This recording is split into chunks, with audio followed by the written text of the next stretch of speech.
허환구의 라디오 오늘. 여러분 안녕하십니까, 허환구입니다. 오늘 서울 관악구의 한 아파트에서 불이 나 한 명이 숨지고 6명이 다쳤습니다. 자칫하면 더 큰 인명피해로 이어질 뻔한 아찔한 사고였는데요. 사망한 남성은 방화 용의자로 확인됐습니다. 경찰은 이 남성과 피해 주민 사이에 층간소음 문제로 쌍방 폭행 전력이 있었던 점에 주목하고 원한에 의한 방화 가능성을 열어두고 수사 중입니다. 결국 해묵은 층간소음 갈등이 끔찍한 방화 사건으로까지 번지고 말았습니다. 층간소음으로 인한 이웃 간의 갈등이 끊임없이 발생하고 있지만 근본 대책은 나오지 않고 있습니다. 정부에서 층간소음 저감 리모델링 사업, 저감 매트 지원 사업 등을 내놨지만 실질적인 대책이 되지 못하고 있는데요. 높은 대출금리와 원리금 상환 부담 등 현실적 한계로 실효성이 떨어지고 있습니다. 실질적이고 근본적인 대책이 시급합니다. 안동문화 방송 라디오 오늘 광고 듣고 시작합니다.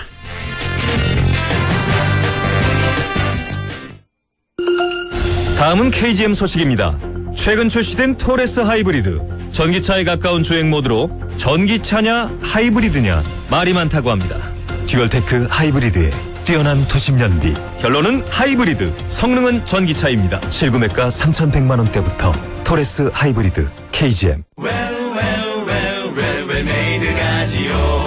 멋진 옷이 필요할 때 웰메이드 가지요. 잘 만든 옷, 잘 만든 옷, 언제나 우리 곁에 웰메이드 가지요. 국민의 옷집 웰메이드.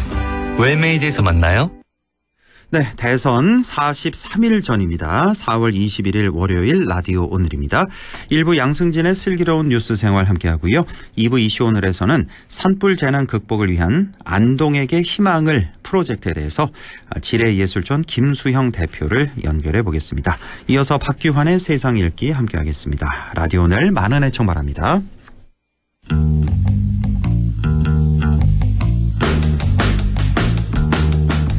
네, 슬기로운 뉴스 생활 시작합니다. 의성군 안평면 괴산리와 안개면 용길이 야산에서 산불이 발생한 지 꼬박 한 달이 지났습니다.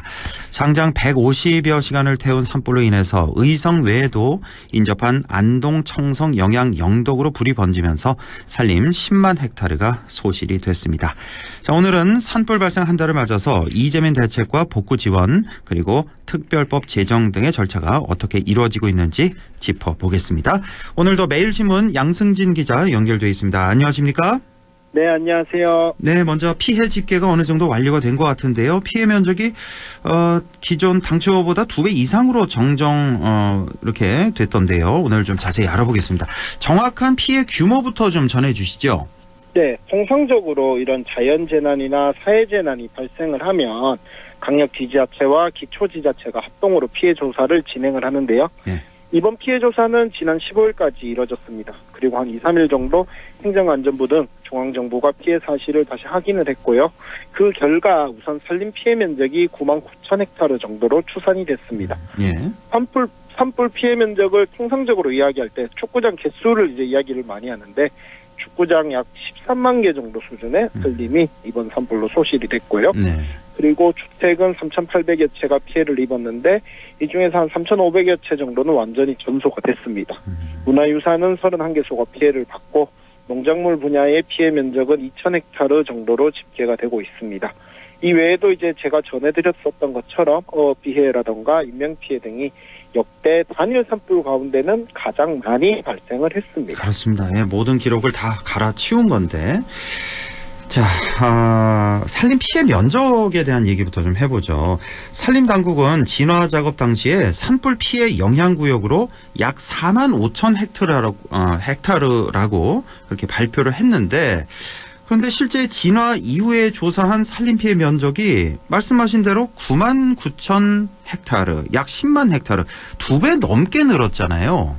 네. 예. 이번 산불이 발생한 게 3월 23일입니다. 이날 전국에서 동시다발적으로 산불이 발생했고 의성 산불 외에도 경남 산청 하동, 울산 울주 이런 곳에서 산불이 발생을 했는데 경북 5개 시군으로 번진 산불의 경우 의성에서만 28,853헥타르로 피해 면적이 가장 넓었고 안동부산 26,000헥타르, 청송은 26,000여 헥타르, 영덕은 16,000헥타르, 영양은 6,800헥타르 정도로 피해를 봤습니다. 예. 그리고 같은 날 발생한 경남 산청 하동 산불은 3,300헥타르, 울산 울주는 1,190헥타르 정도 피해를 봤고요. 예. 그런데 이제 피해 면적이 갑자기 늘어난 부분이 상당히 의아하기는 합니다. 아, 그렇습니다. 예. 산림청이 산불 진화 당시에 밝힌 피해 면적이 45,000헥타르 정도였거든요. 예. 그런데 통상적으로 이렇게 산불 피해 영향 구역은 실제 피해 면적보다 줄어드는 게 대부분입니다. 그러니까 과거에, 통상적으로 그러잖아요. 더 줄어들잖아요, 보통 최종 집계가. 과거에 이제 뭐 우리가 잘 알고 있는 역대 최장 산불이라고 있는 울진 산불 때도 그랬고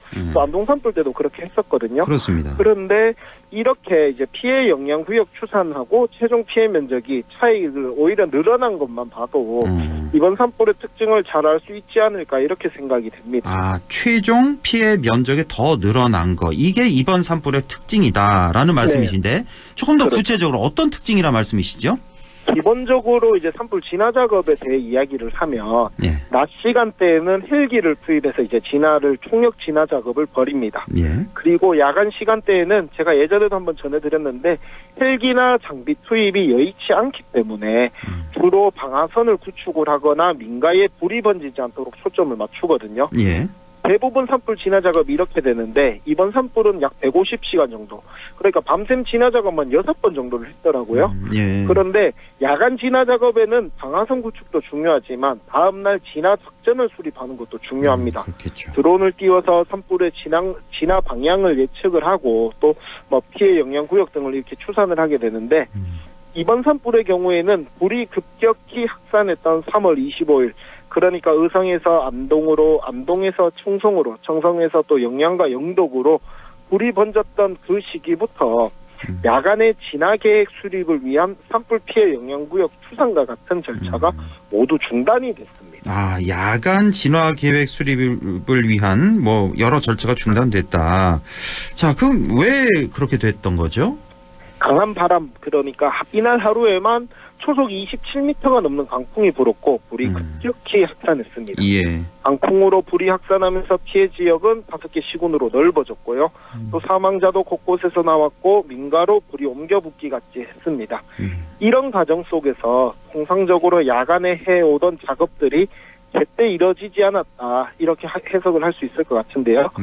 실제로 불이 의성 안평에서 뭐 안동, 이마, 기란, 또 청송, 영양, 영덕으로 확산했을 시기 그러니까 3월 25일 오후 시간대만에 산림당국 관계자들이 이제 기자들에게 진화 인력도 내려오고 또 바람으로 인해서 열 화상 드론도 띄우기 어려워서 산불 진화 상황도 작성에 어려움이 있다. 이렇게 밝히기도 했습니다. 예. 그리고 진화 작업이 끝난 이후에는 역대급 피해가 났기 때문에 이재민 수용이라든가 지원 대책을 마련을 하고 또 뭐 사유재산이라든가 뭐 문화재 피해를 확인을 하는 이런 것들에 집중을 하다 보니까 정확한 산불 피해 영향 구역도 뭐 추산을 못한 걸로 이렇게 보여집니다. 알겠습니다. 자, 이렇게 피해 면적에 대한 얘기를 해주셨고, 조금 더 취재가 됐는지 모르겠는데 혹시 이게 지금 초기에 발표된 그 면적하고 그 최종 면적이 지금 뭐 2배 이상 차이가 났잖아요. 그렇죠. 이게 혹시 그 피해를 좀 축소하기 위한 뭐 그런 의도가 있었던 건 아닙니까, 혹시? 그런 의도라기보다는 예. 산림청의 이제 뭐 장비라든가 이런 것들이 이번 산불을 못 따라간 게 아닌가. 뭐 속소보다는 현실을 따라가지 못한 것들이 가장 큰 것 같습니다. 워낙에 그만큼 이번에 이제 강풍이 뭐 대단했잖아요. 그래서 그렇죠. 피해 면적 조사 자체도 참 여의치가 않은 그런 산불이었습니다. 자, 이번에는 이제 이재민 대책 좀 살펴보겠는데 지난 18일이죠. 그러니까 지난주 금요일에 이재민들의 임시주택시설 입주가 드디어 시작이 됐죠. 네, 안동시 일직면 망오리 건정생 어린이 문학관 부지 내에 이제 모듈러 주택 18동이 설치가 됐고 이제 이날부터 입주를 시작을 했습니다. 이번에 입주를 시작한 모듈러 주택은 경상북도가 산불이 발생한 뒤에 도입한 모델이라고 할 수 있는데요. 네. 가장 큰 특징은 기존의 이재민 임시주택 개념을 확장을 해서 층층이 쌓거나 모양을 변화시킬 수 있도록 유연성을 확보한 것이라고 할 수 있을 것 같습니다.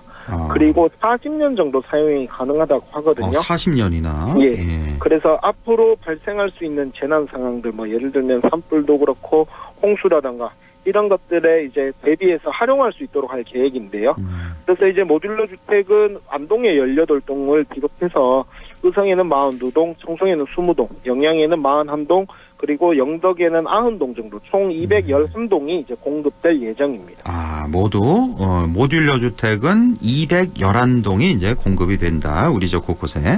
자, 그러면 그 모듈러 주택도 역시 뭐 평으로 따져서 한 10평이 채 안 되는 그렇게 작은 그렇죠. 규모가 되겠죠, 아무래도. 네. 예. 2층 규모의 호당 뭐 9평 정도로 그리고 이제 내부에는 현관, 욕실, 침실, 발코니 이렇게 구성이 돼 있고요. 이 모듈러 주택이 다 이제 2층으로 돼 있는 겁니까? 네네네네. 한 그러니까 호가 한 2층. 세대에 한 개인데 이게 예. 한 칸이 쌓아놓다 보니까 예. 1층, 2층 형태로 돼 있고 세대가 다르다 이렇게 이해를 하시면 될 것 같고. 1층에 다른 사람, 예, 2층에 그렇죠. 다른 사람의 세대가 예. 다른 2층으로 이렇게 돼 있군요. 1층으로 돼 있는 게 아니라. 예. 그리고 이제 내부에는 싱크대, 냉난방기, 인덕션 이런 것들이 설치돼 있고 또 뭐 요번에 이제 기부 물품이나 성금이 많이 지원이 됐는데 구호 물품으로 이제 가전제품, 냉장고나 뭐 세탁기, 밥솥 이런 것들이 이제 제공이 되고요. 예. 그리고 211동의 모듈러 주택 외에 이제 이재민 수요가 한 2,600채 정도가 되거든요. 예. 그래서 211동은 모듈러 주택으로 하고 나머지 이제 한 2,400채 정도는 뭐 이동식 컨테이너라든가 이런 것들도 이제 도입이 돼서 주민들에게 이제 공급될 예정입니다. 예. 그렇군요. 이제 임시 주택 그러면 이제 두 가지가 되겠군요. 모듈러 그렇죠. 주택 그다음에 이제 이동식 컨테이너 주택. 예. 이렇게 두 가지로 해서 대부분이 다 이제 컨테이너 주택이고 211동은 모듈러 주택이다. 이렇게 보면 되겠군요. 네네.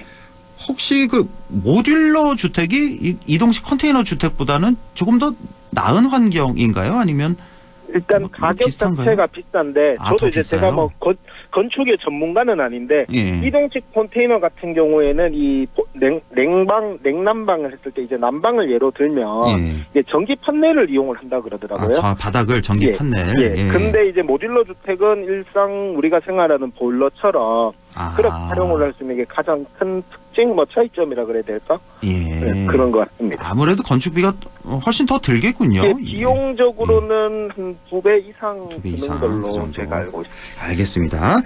자, 그럼 다음은 이제 특별법 제정 얘기를 좀 해봐야겠는데 지난주에 사실 이 특별법에 관해서 이제 우리 정 뉴스가 좀 많이 나갔습니다. 여야 할 것 없이 이제 특별법 뭐 발의를 했다 이런 뉴스가 좀 나갔는데. 네.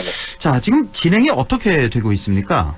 기후 변화에 따라서 뭐 이런 대형 산불 더 빈번하게 발생될 것으로 예상이 되고요. 그리고 이번에 이제 대형 산불을 계기로 해서 앞으로 이런 대형 산불의 위험에 대비할 수 있는 예방 체계 마련이 매우 중요해 보입니다. 그래서 특별법 제정에 나서고 있는데요. 범정부 차원에서 대형 산불을 예방할 수 있도록 시스템 구축을 해달라는 건데 더불어민주당은 이미 지난 18일 초대형 산불 피해 보상 지원 특별법을 발의를 한 상태입니다. 그리고 국민의힘도 오늘 이제 특별법을 발의를 했고요. 그 양당이 이제 특별법 내용을 살펴보면 산불 피해 주민과 피해 지역에 대한 지원들 그리고 지방 소멸 방지를 위한 피해 복구나 재건에 대한 내용도 담고 있고 그리고 앞으로 발생할 수 있는 대형 산불을 대응할 수 있는 역량을 강화해달라. 그리고 또 이 피해 복구 과정에 있어서 신속하게 회복이 가능하도록 재정 지원이라든가 규제 완화를 해달라. 이런 내용을 담고 있습니다. 일단 지난 18일 특별법을 발의한 민주당의 경우에는 초대형 산불 피해 지원 및 보상위원회를 설치를 하고 또 해당 위원회가 피해자 보상 여부와 금액을 한 달 이내에 신속히 결정할 수 있도록 하는 등 피해 지역의 빠른 회복과 복구에 나설 수 있도록 한 게 특징입니다. 산불특별법은 국민의힘이나 더불어민주당이 각각 발의를 한 만큼 앞으로 이제 정리 대선을 거치면 국회 본회의에서 좀 더 수월하게 통과되지 않을까. 그 이전에도 가능할 수도 있지 않을까 이렇게 보여지고요. 그 이전에 해야 됩니다. 이거. 네, 그렇죠. 그렇습니다. 하루라도 그리고 빨리.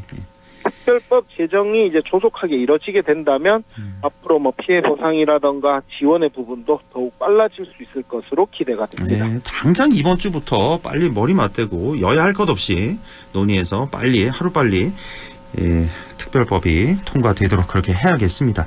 자, 민주당은 임미의원이 대표 발의한 걸로 이제 보도가 나가고 있고 국민의힘에서는 우리 국회의원 중에 그 박형수 의원인가요? 예. 이만희 의원이 대표 발의를 했고 박형수 의원과 공동으로 했는지 그까지는 제가 아직 확인을 못 해봤습니다. 예. 그거 본 것 같아서. 예. 자, 어쨌든 여야 힘을 좀 했으면 좋겠고요. 자, 끝으로 경북도는 산불 피해 복구를 재건 수준의 재창조 개념으로 추진하겠다. 이런 의지도 전했다고요? 네, 지난 7일 날 이제 산불 피해 지역의 경제산업을 재창조하기 위해서 2조를 투입하겠다라는 프로젝트의 내용을 공개를 했었거든요. 예. 이 프로젝트를 보면 이제 피해 입은 시군을 대상으로 해서 특화산업이나 골목상권 그리고 농공단지, 관광산업을 이 총 4개 분야에서 20개 과제로 이제 육성을 하겠다. 이런 내용을 담고 있습니다. 그리고 이를 이제 추진을 하기 위해서 지자체의 재정 투자라든가 민간 자본을 유치를 해서 산불 피해 지역의 산업 구조도 이제 완전히 재편하겠다. 이런 계획을 담고 있는데요. 특히 이제 뭐 이번 산불 피해를 보면 안동이나 영덕의 이제 농공단지들, 안동의 나무농공단지와 영덕의 영덕 제2농공단지가 좀 큰 피해를 입었는데 이런 농공단지들을 앞으로 스마트화하고 비즈니스라던가 주거 복합 모델로도 개발해 나가겠다 이런 구상을 담고 있고요. 그리고 이번에 이제 이번 산불로 소신을 낸 곳 중에서 청송제 달기약수탕이 있는 음식 테마거리죠. 여기도 이제 큰 피해를 입었는데 이 부분에 대해서도 복구와 함께 이제 앞으로는 브랜드 개발이라든가 마케팅 지원을 추진을 하겠다. 그리고 뭐 영양에는 호텔 리조트를 자작나무 숲 인근에 유치를 하겠다. 영덕 고래불 해수욕장에도 이제 5성급 호텔 리조트를 건립하는 내용도 포함이 돼 있는데 내가 이제 조금 취재를 해본 결과 영덕 고래불 해수욕장의 호텔 리조트 건립 구상은 빠르면 올 상반기 내로 구체적인 성과가 나지 않을까 이렇게 전망이 되고 있습니다. 그렇군요. 예, 알겠습니다. 오늘도 산불 소식 종합해봤습니다. 매일신문 양승진 기자와 함께했습니다. 고맙습니다. 네, 감사합니다. 네, 라디오 오늘 2부에서 뵙겠습니다.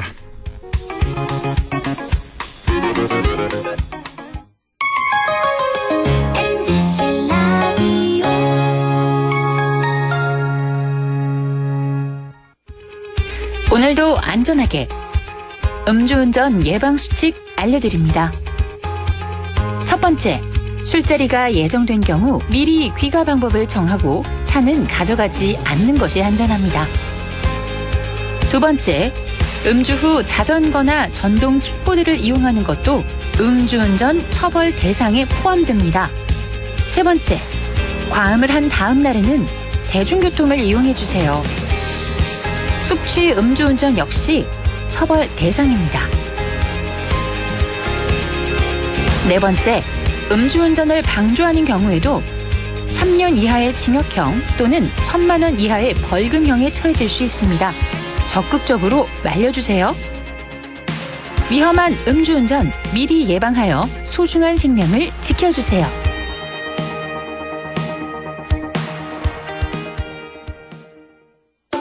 나는 가족 부자입니다. 얼마나 부자냐면요. 우리 집에 와서 나를 챙겨주는 돌보미 이모도 있고요. 아빠가 육아휴직할 때 회사를 지켜주는 삼촌들도 있어요. 때마다 예방주사 놔주는 간호사 오빠. 첫 만남 이용권으로 내 동생도 챙겨주는 공무원 언니까지. 우리 가족 진짜 많죠? 여러분도 올해는 꼭 가족 부자 되세요. 다 같이 키우고 다 같이 행복하게. 공익광고협의회.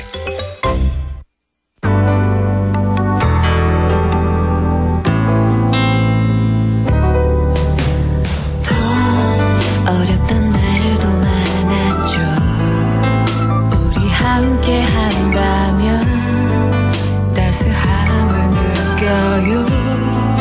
사랑이 있어요. 소중한 꿈을 이뤄봐요. 우리 함께 여기 있으니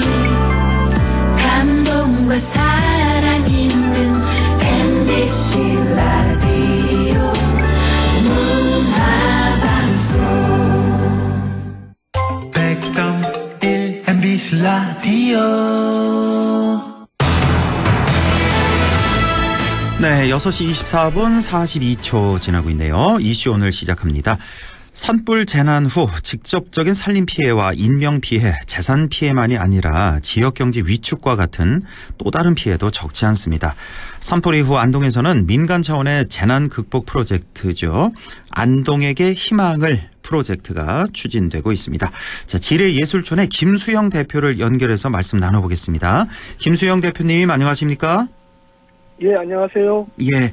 자, 이번 산불로 지뢰예술촌도 아주 큰 피해를 입었다고 들었는데요.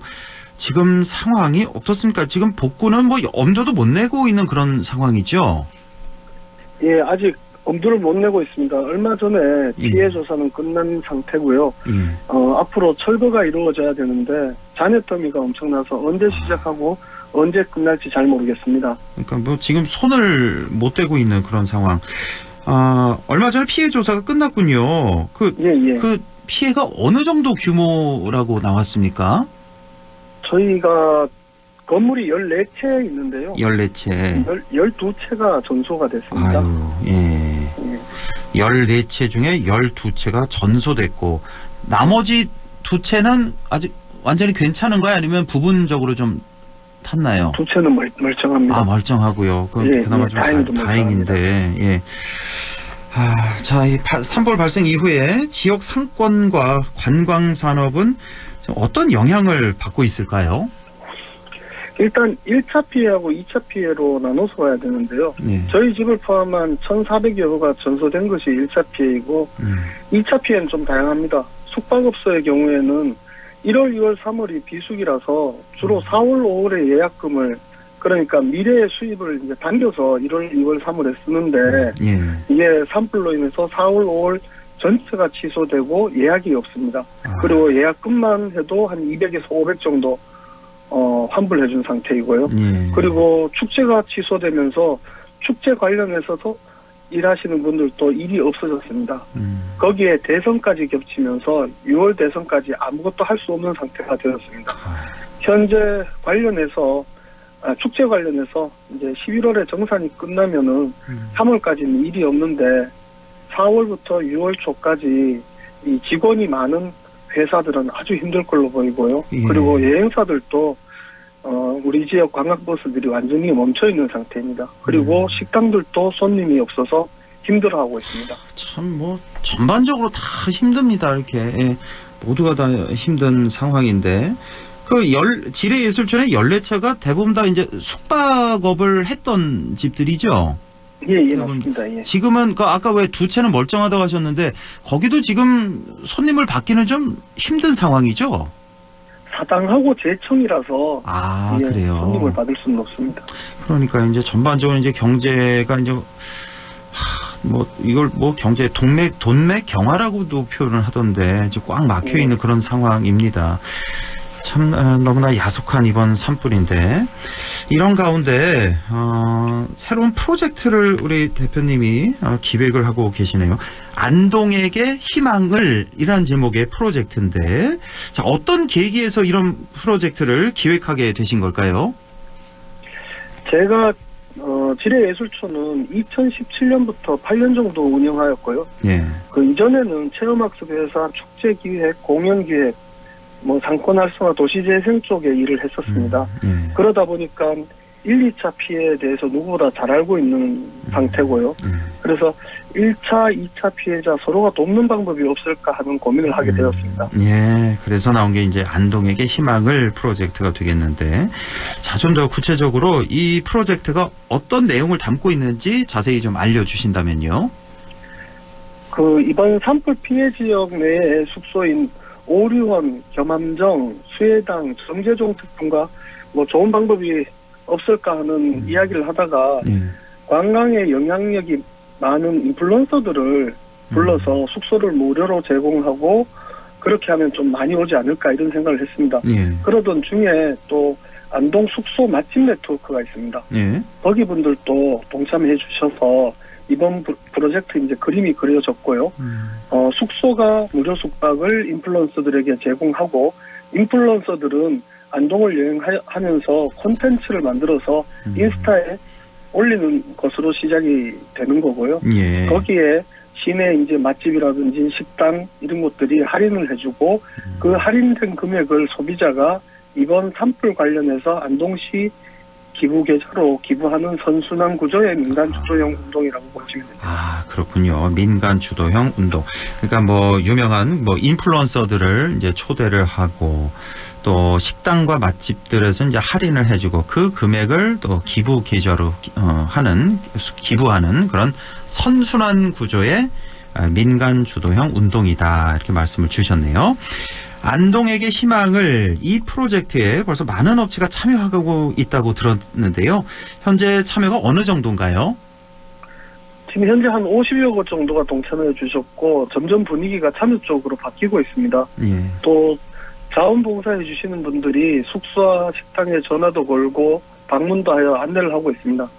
그리고 아직 저희가 힘이 작아서 많은 도움이 필요한 상태인데요. 예. 안동 외식업지부 그리고 안동 JC, 안동관광협의회, 안동종가가양주진흥회, 안동소주협회, 찜닭골목 등이 동참해 주셔서 분위기가 점점 좋아지고 있습니다. 아, 그렇군요. 이 방송을 들으시면서 나도 안동에게 희망을 프로젝트에 참여하고 싶다 하는 그런 분들 좀 계실 것 같은데 어디로 연락을 드리면 될까요?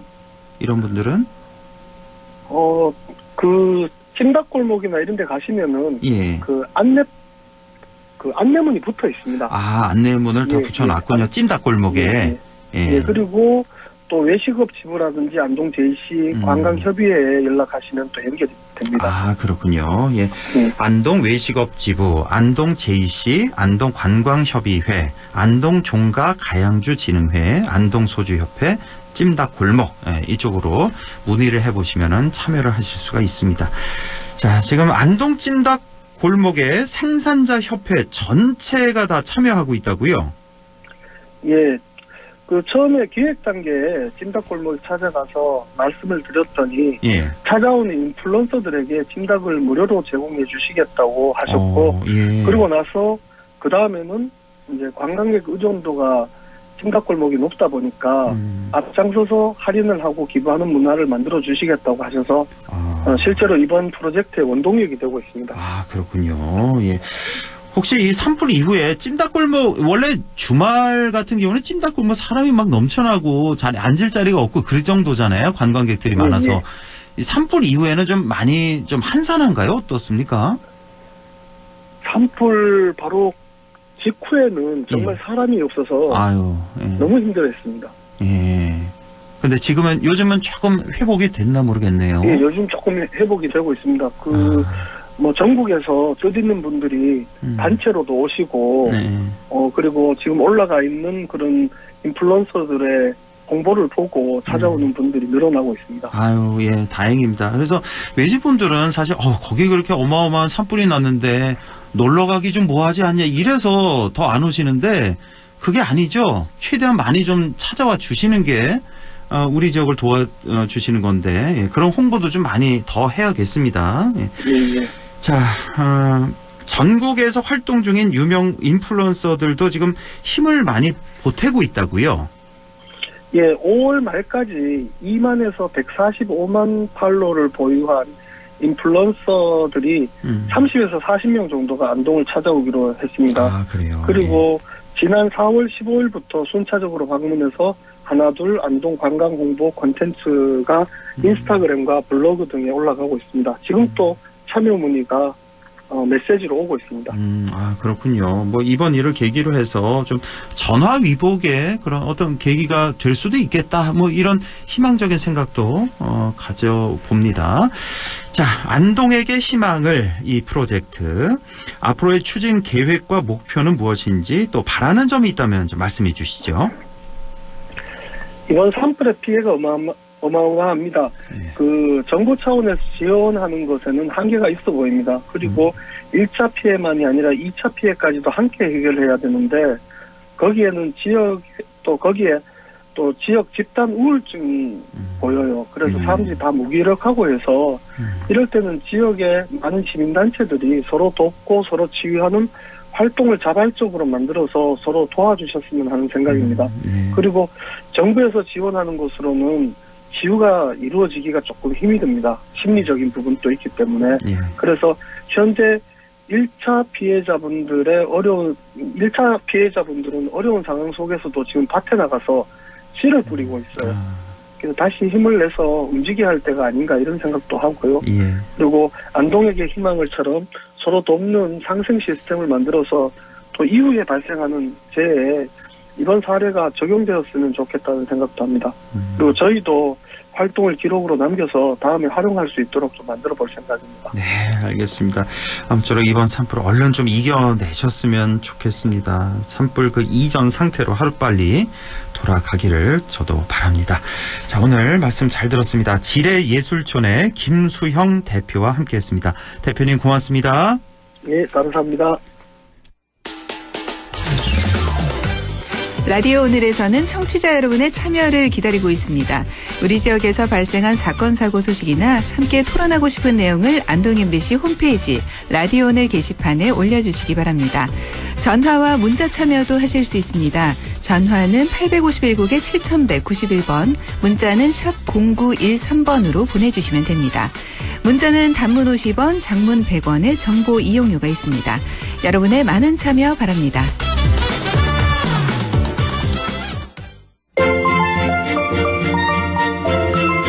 네, 세상 읽기 시작합니다. 더불어민주당 영주 영양봉화 박규환 지역위원장과 함께합니다. 위원장님 안녕하십니까? 네, 반갑습니다. 박규환입니다. 네, 지금 양당 경선 한창 진행 중입니다.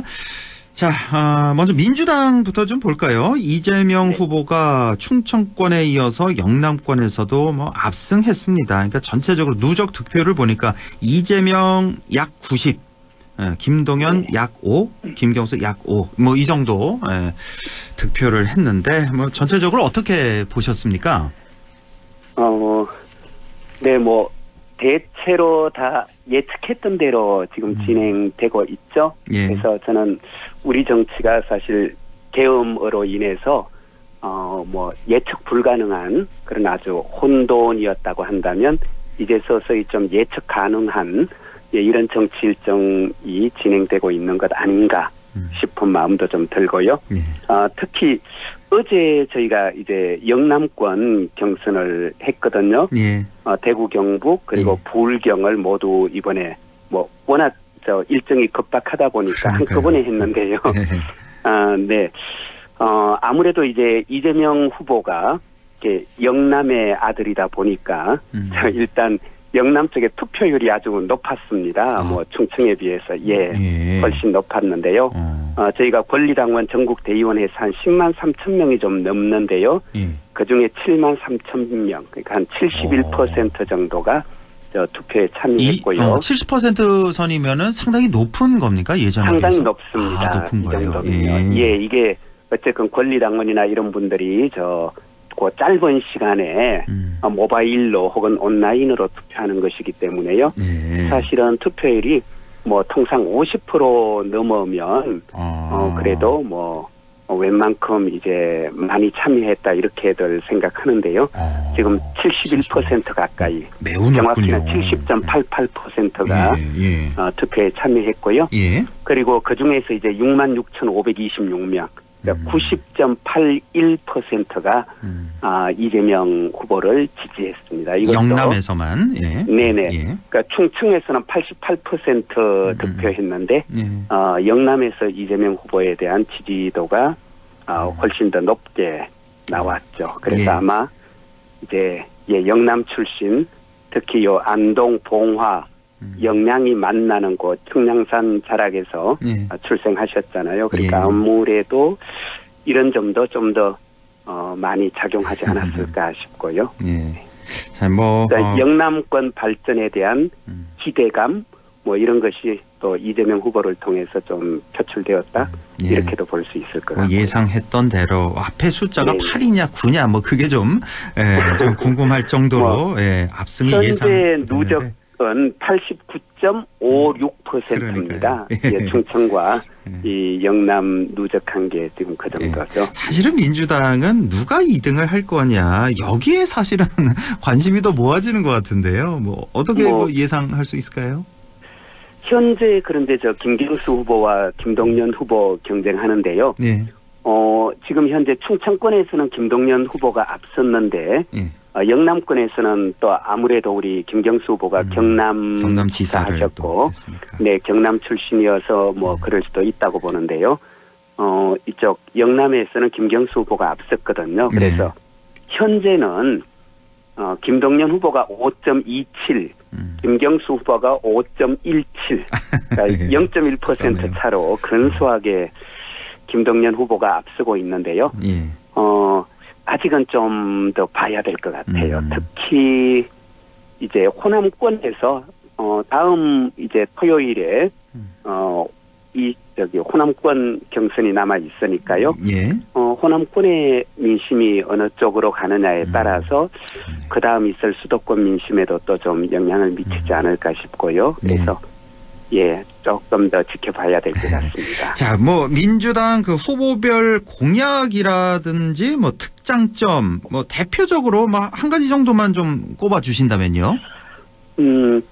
글쎄요, 뭐 김동연 후보 같은 경우는 아무래도 이제 경제부총리 출신이고 또 현재 경기도지사를 하시다 보니까 이제 기회의 나라, 뭐 어떤 그 공정한 기회 이런 점을 좀 많이 강조하고 또 이제 뭐 경기 북부 특별자치도 설치라든가 이런 류의 그 뭐 공약들을 좀 내세우고 있고요. 물론 거기다 이제 정치 교체라든가 또 통합 정부, 재민주 세력 또 다른 야당과의 연대라든가 이런 점을 좀 내세우고 또 우리 김경수 후보 같은 경우에는 이분이 이제 또 경남지사 특히 수도권이 아니라 비수도권 이른바 지방 행정을 했던 분이다 보니까 무엇보다도 이 지방 소멸 대응, 지방 분권 그리고 수도권 과밀화 해소, 수도권과 대등한 비수도권 여기에 좀 초점을 두고 뭐 세종시를 행정수도로 또 완성한다든가 또 5대 메가시티를 만들겠다. 전국을 5개 권역으로 나누어서 권역별 메가시티 자치정부를 구성해서 연간 30조 원 이상 또 자율예산 지원하겠다. 이런 쪽에 좀 초점을 두고 있고요. 또 이재명 후보 같은 경우에는 뭐 우리가 잘 알다시피 요즘 먹사니점 잘사니점이라는 이런 말을 좀 유행시켰죠. 뭐 먹고 사는 문제가 제일 중요하다. 그리고 또 단순히 고통 없는 삶을 넘어서서 행복한 삶 이런 어떤 철학적 가치 이걸 좀 내세우면서요. 그러려면 무엇보다도 성장이 필요하고 동시에 기본 사회가 필요하다. 그 두 축을 중심으로 성장과 관련해서는 특히 이제 AI 인공지능 관련 공약 이걸 아주 세세하게 지금 내세우고 있어요. 뭐 100조 원대 AI 투자하겠다, GPU 5만 개 확보한다, 뭐 토종 AI 기업 육성하겠다, 이런 또 뭐 스마트 AI 도시 조성한다든가 해서 이제 AI가 향후 우리의 어떤 성장 동력이 되어야 한다. 그것과 아울러 K 콘텐츠를 이제 지원하고 강화해서 또 글로벌 경쟁력을 더 키워서 수출해내겠다. 이것이 이제 향후 성장의 동력이다. 그리고 아울러 이제 기본 사회 구현, 그래서 뭐 10대 이제 기본 사회, 뭐 기본 소득, 기본 에너지, 기본 금융 이런 걸 통해서 이제 사회적 취약계층을 보호하는. 그래서 국민 전체의 삶의 질 향상 이런 쪽에 좀 초점 두면서 아울러 이제 지역 균형 발전 역시 이제 행정수도 완성 또 세종은 행정수도, 대전은 과학수도, 호남은 AI 시범도시 그리고 대구 경북의 어떤 2차 전지 거점 그리고 부산, 울산, 경남을 해양 수도로 조성하겠다. 이걸 위해서는 실용과 또 신속함 여기에 초점을 두어서 뭐 이런 정치적 공방, 이념 갈등 넘어서서 국민 개개인의 삶의 질이 향상될 수 있도록 그렇게 신속하게 민생을 살려내겠다. 여기에 좀 초점을 두고 있고요. 이재명 후보의 뭐 공약 아주 자세히 좀 소개를 해주셨는데 혹시 좀 우리 지역에 해당되는 공약 이재명 대표의 이재명 후보의 우리 지역 공약 혹시 뭐 설정해 놓은 게 있을까요? 그렇죠. 대구 경북과 관련해서는 뭐 2차 전지 거점이라든가 이런 것도 있고요. 예. 특히 우리가 지금 이제 경북 북부권인데요. 예. 이 경북 북부권과 관련해서는 우리 계속 얘기되었던 그 남북 구축 고속도로 이거 이제 신속하게 추진하겠다. 늘 계획으로만 이야기되었는데요. 예. 이게 지금 저기 영천 쪽에서 올라오면서 청송 그리고 영양, 봉화 거쳐서 양구 인제 이쪽으로 쭉 이어지는 고속도로인데요. 이거 신속하게 추진하고 그리고 이제 경상북도 이 북부권을 포함해서 경상북도 순환 철도망을 만들겠다. 그래서 이제 경북이 이렇게 물류가 흐르고 문화가 소통될 수 있는 이런 이제 어떤 망을 갖추겠다라는 이런 공약들 아주 세세하게 지금 내놓고 있고요. 그 밖엔 또 앞으로 뭐 지금 이제 당내 경선이니까요. 이 당내 경선에서 후보가 확정되고 나면요. 그러면 또 아마 좀 더 구체적인 각 시군별로 꼭 필요한 이런 공약들이 아마 발표되리라고 그렇게 보고 있습니다. 알겠습니다. 우선은 이제 교통 공약을 좀 위주로 내놓았고 사실 뭐 영양 봉화 지역위원장이신데 이쪽 특히나 영양 교통이 너무 좀 불편해서 이쪽만 그렇죠. 고속도로가 이렇게 쫙 구축만 빨리 뚫려도 영양이 훨씬 좋아질 것 같아요. 영양 봉화 청송 이쪽이. 뭐 영양 흔히 뭐 산무 얘기하잖아요. 철도 없고 고속도로 없고 4차선이 없고. 예, 그래서 좀 그런 점을 이제 반드시 이번 기회에는 좀 해소하겠다. 알겠습니다. 예. 자, 이렇게 해서 지난 주말 그리고 이번 주 다가오는 이번 주말 그러니까 토요일은 호남권, 일요일은 수도권, 강원, 제주 이렇게 경선을 진행해서 지금으로 봐서는 이재명 후보가 최종 후보로 추대가 될 그런 가능성이 높아 보이고 자, 재미있는 건 이제 국민의힘인데 이제 누가 될지 모르는 이런 상황이기 때문에 자, 지난 토요일, 일요일 A, B조로 나눠서 토론회를 가졌는데 A조는 조금 관심이 좀 덜했는데 B조 사실 관심이 많이 갔을 겁니다. 홍준표, 한동훈, 나경원에다가 또 경북지사인 이철우 후보까지 이렇게 경선 토론회를 가졌는데 참 말이 많이 나오고 있는 게 지금 사실은 우리가 나경원 후보와 한동훈 후보가 좀 되게 세게 붙지 않을까 이런 예상을 좀 했었는데 여기는 조금 덜했고 오히려 홍준표 후보가 한동훈 후보에게 보낸 그 질문이 있잖아요. 뭐 키높이 구두 아니 키도 큰데 키높이 구두 왜 신고 다니냐. 뭐 또 생머리 그러니까 가발 갖고 또 얘기를 했고 고정 속옷은 왜 있냐 뭐 이런 질문을 해서 상당히 말이 많네요. 이게 참 이렇게까지 글쎄요 토론에서 대선 경선 토론에서 이런 것까지 질문을 해야 되냐 이런 말이 많은 것 같아요. 예, 그러니까 저도 사실은 제가 그 A조 토론 먼저 했잖아요. 토요일에. A조 토론은 제가 그 본방 사수를 했습니다. 아 그래요? 그래서 한번 봤어요. 이제 어떤 이야기가 오가나 어떤 수준인가 했는데 이거 뭐 참 이렇게 다른 당 이 대선 후보 토론을 제가 폄하하기는 좀 그렇지만 솔직히 말씀드리면 저건 도저히 대선 후보들의 토론이라고 하기에는 솔직히 너무 함량 미달이었어요. 근데 이거는요 후보 개개인의 역량을 이야기하기 이전에 저는 그 질문지라든가 이런 구성된 것 자체가요. 저게 어떻게 대선 주자들에게 물을 만한 질문인가? 저는 사실 A조는 못 봤거든요. B조가 관심 있어 B조 봤는데 B조 저도 좀 그런 생각을 좀 했거든요. B조 질문 자체가. 그래서 일단 질문의 수준이 너무 떨어지면 솔직히 그 후보들이 뭐 아무리 개인 역량이 설령 있더라도 질문 자체가 사실은 수준 이하면 아주 후보들도 참 힘들겠구나 싶은 오히려 처근한 마음도 좀 들었고요. 그런데 저는 이제 B조 토론에서 그 홍준표 후보가 한동훈 후보에게 던진 뭐 키높이 구두라든가 이런 거 저는 그것 보면서도 홍준표 후보가 한편은 참 노회하고 노련하구나. 그러니까 홍준표 후보는 지금 한동훈 후보가 본인의 가장 강력한 이제 상대다, 경쟁 상대라고 이제 생각하는 거죠. 그리고 살짝 농담처럼 이제 청년들이 궁금해한다. 라는 핑계를 대면서 사실은 한동훈 후보를 비싸한 거잖아요. 흔히 하는 말로 좀 깎아내렸는데요. 근데 그게 또 다른 한편으로 보면요. 사실은 그게 참 웃지 못할 이야기이긴 하지만 저는 또 한편은 정치인의 덕목과 관련된 중요한 지점을 지적한 측면도 있다.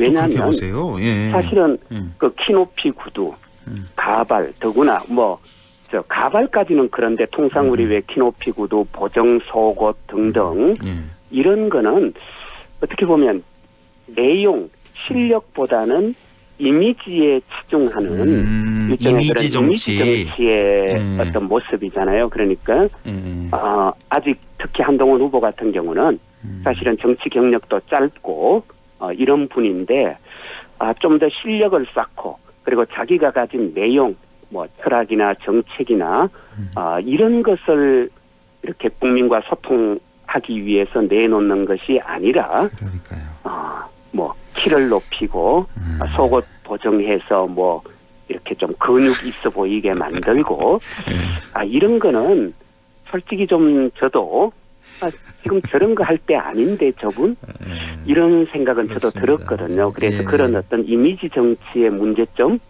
정작 중요한 본질이 무엇인지 저는 이런 걸 지적한 측면에서는 저는 또 한편 충분히 물어볼 수 있는 질문이기도 하겠구나. 그렇게 또 이런 해석을 생각도 들었어요.